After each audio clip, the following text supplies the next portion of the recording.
Thank you, Acting President. I rise to speak on this important bill, the Firefighters' Presumptive Rights Compensation and Fire Services Amendment to Reform Bill 2019. And I do so with a great sense of sadness, but with resolve to do what I firmly believe is right. Like every member of this House, I have always had enormous respect for our emergency services, be they full-time, volunteers, CFA, SES, DELP, FFM, Lifesavers, and the army of citizens that give up their free time in so many ways that benefit their communities. The sadness I feel is because the members of the various fire services that safeguard our state have been used as pawns in a game of political one-upmanship that's pitted mate against mate and divided communities. Unlike others in this chamber, I will not stand here and insult full-time firefighters. I will not denigrate the incredible work that they do. I will not infer that they are lazy nor corrupt. Instead, I applaud them. I applaud the women and men who daily put their enormous skills to work without fear or favour to save the lives of all Victorians, regardless of their political leanings. To suggest, as others have done here, that their motivations are anything less than the strongest of desires to serve their communities is disgraceful, and those who hold those views here owe those firefighters an apology. I also want to mention those whose work for the CFA is no less valued. In fact, without them, the service would not, could not function in any capacity. Yet they are ignored and not spoken of by any of the commentary on this bill. I speak of the administrational staff and the office workers that keeps the mechanics of the organisation running. I acknowledge their work and I thank them for it, as all Victorians should. In the public narrative surrounding this legislation, half-facts and falsehoods have been used with a degree of shockingly callous intent in a deliberate, politically motivated campaign to polarise the volunteers of the CFA, not because of genuine concern for its future, but as an effort to garner votes.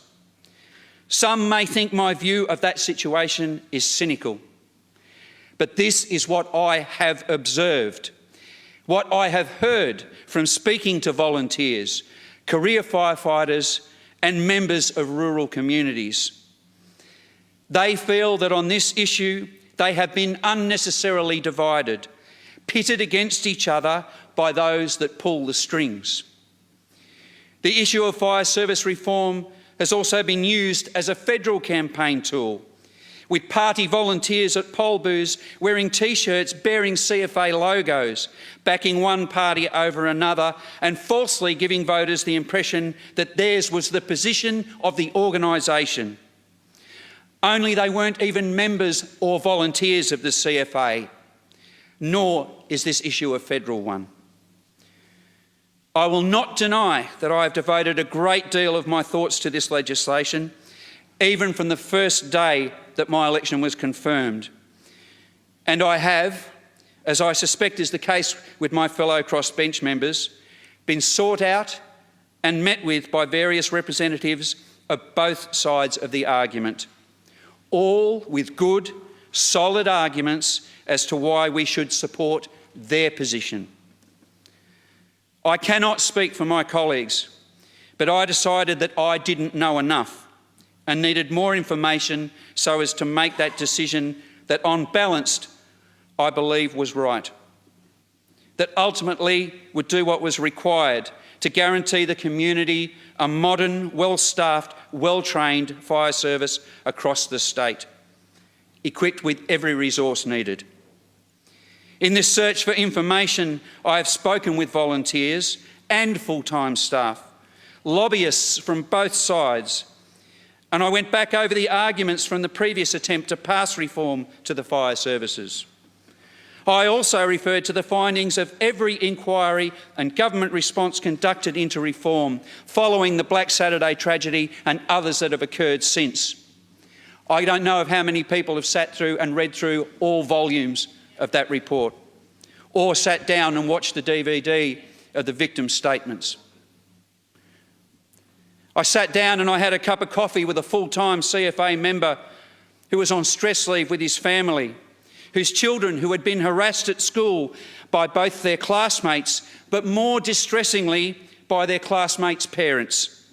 Imagine being a child under 10 years old and being screamed at by a grown man. Appalling. I've either visited, spoken directly with, or had correspondence with brigade members from all parts of Victoria, including Belmont, Faraday, Morwell and Traralgon, Warrnambool, Lucas, Porepunkah, Ballarat, Lara, Colac, Bannockburn, Conowari, Freshwater Creek and many, many, many others, just as I'm sure my colleagues have. I've spoken with Dave, a leading firefighter at an integrated station in Melbourne's north. Dave speaks of being in the job as a career firey for almost 6 years now and not having worked under a current EBA for the entire time.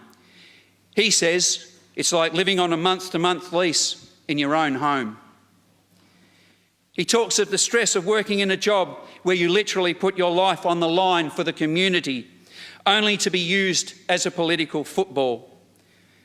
When asked what's the most stressful part of his job right now is, he answers, politics. What an indictment this is on us all as parliamentarians, that men and women who enter burning battlegrounds to protect our communities find what goes on behind these four walls even more terrifying. He talks of a period where he'd wake up in the morning and not want to read the news, preferring to not know what lies in that certain newspaper or daytime television, what lies they are spreading about him and his workmates now.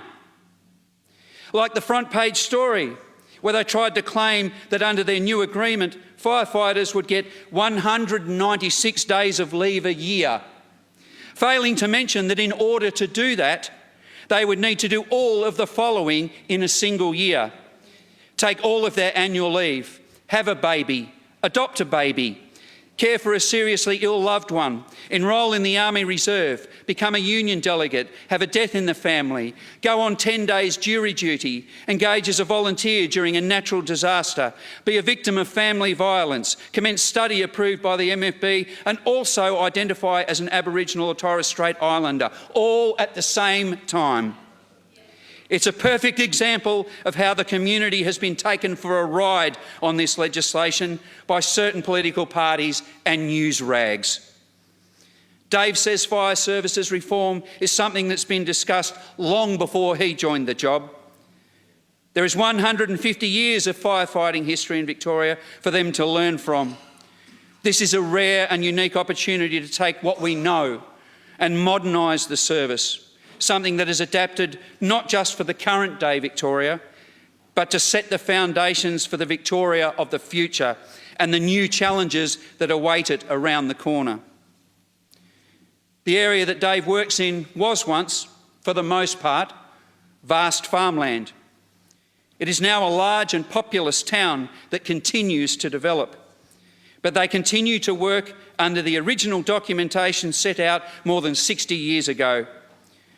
To give you an idea of how old that is, Indigenous culture was still classified under the Flora and Fauna Act for another 9 years after this was written. He talks of the invisible boundary, where he would go down the freeway a couple of kilometres in different directions. In one area, he'd have to apply the system of the MFB and another, the system of the CFA.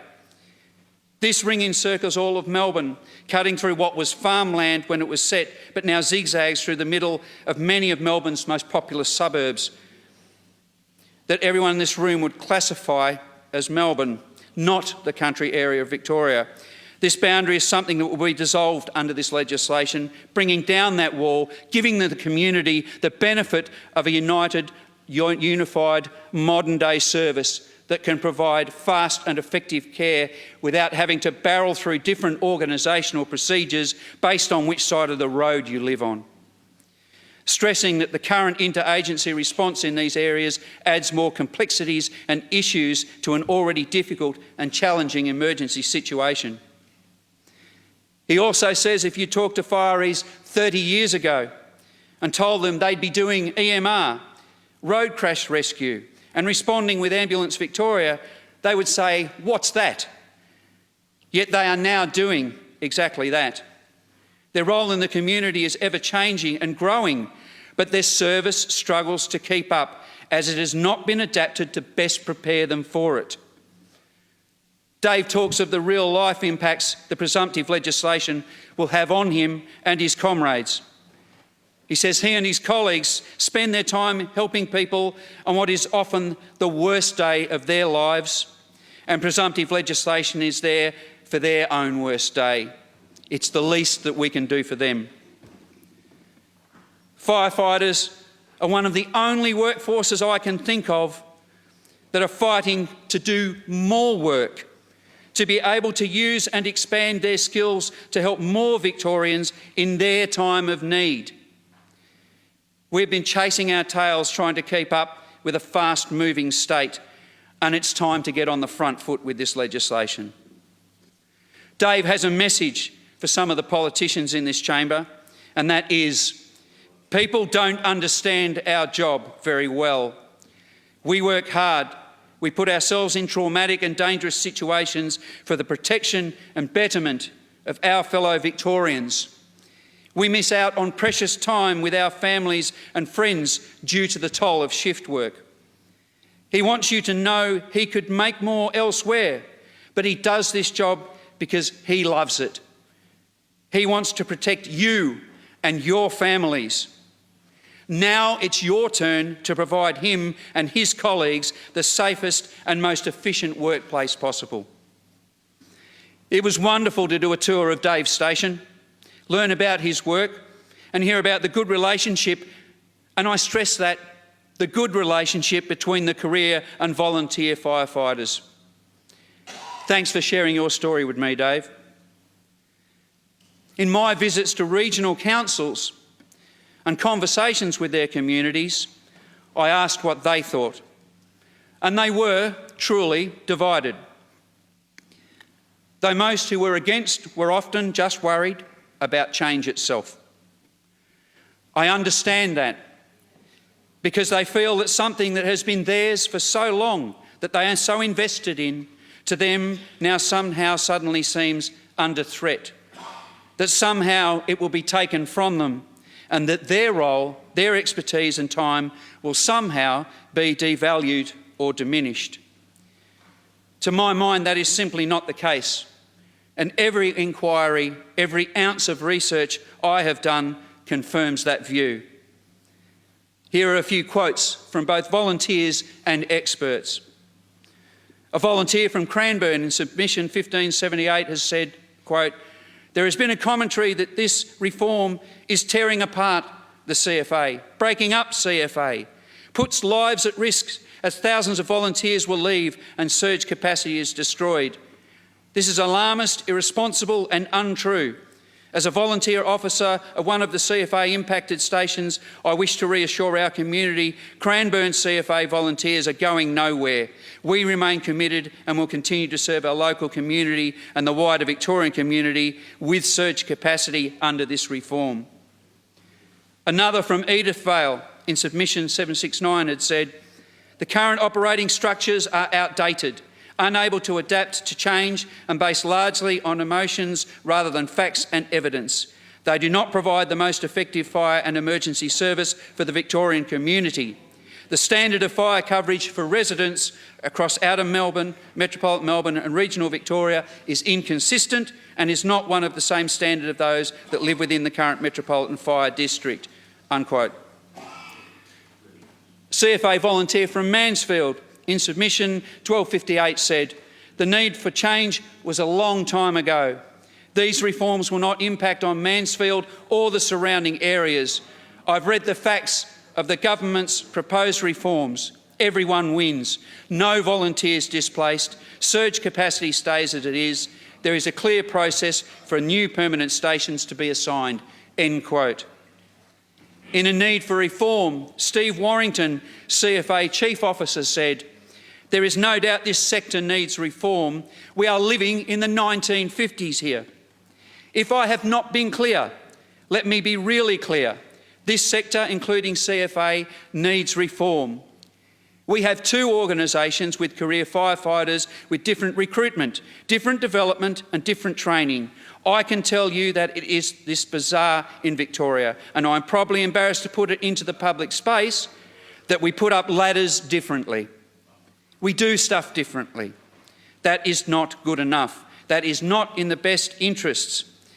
We need reform in this state." Again, if I have not been clear, let me be really clear. This sector, including CFA, needs reform.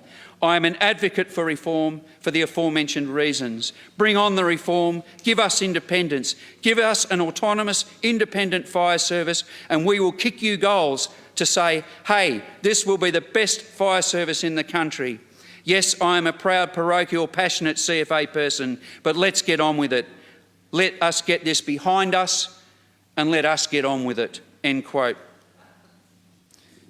David O'Byrne, author of the Fire Service Review 2015, said, quote, "The challenges I identified around governance, morale, workplace culture, patchy training, workforce development and differing work practices will be substantially resolved with good implementation, of course, by this structural change in the fire services and associated measures and implementation strategies." Unquote.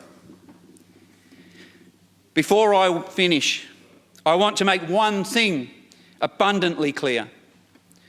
I've heard claims from people that should these reforms pass, volunteers will leave the service in droves.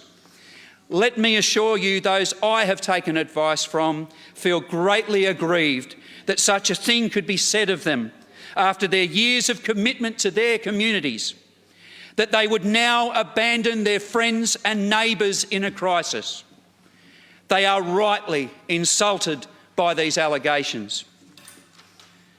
As I stated earlier, I have made my decision by investigation, by listening to stakeholders and deliberating at great length the result of what voting in favour of this bill will mean for the safety of all Victorians, both the people who rely on fireys on what is probably the worst day of their lives, and for all firefighters themselves, because that is what is most important, but both the community and those who defend it against fire are safe.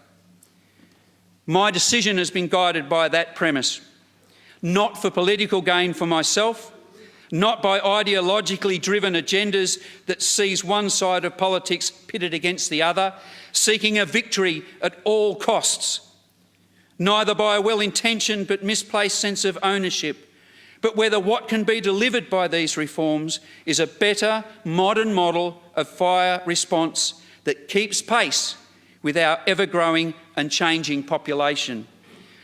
On balance, I believe that they do, and I will be supporting this bill. Thank you.